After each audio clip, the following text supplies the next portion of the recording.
Hello, আসসালামু আলাইকুম। আমরা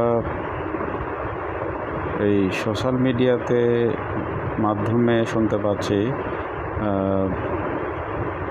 আমাদের সাবেক ফ্যাসিস্ট সরকার প্রধান শেখ হাসিনা, যিনি ভারতে পালিয়ে গেছেন, ওনার অনেক দিন হলো কোনো ভিডিও অডিও বার্তা আমরা ওইভাবে পাচ্ছি না।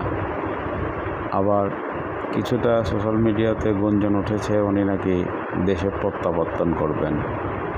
তো এখন এই অবস্থাতে উনি দেশে প্রত্যাবর্তনের বিষয়টা উনি কীভাবে প্রত্যাবর্তন করবেন, কারণ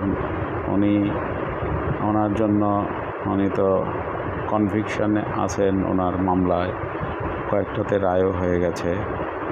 এখন দেখা যাক যে উনি আসলে কী অবস্থা।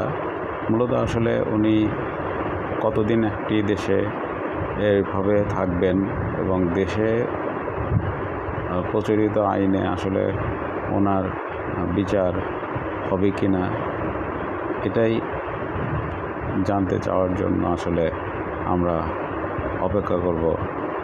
দেখা যাক কী হয়। ধন্যবাদ। আসসালামু আলাইকুম।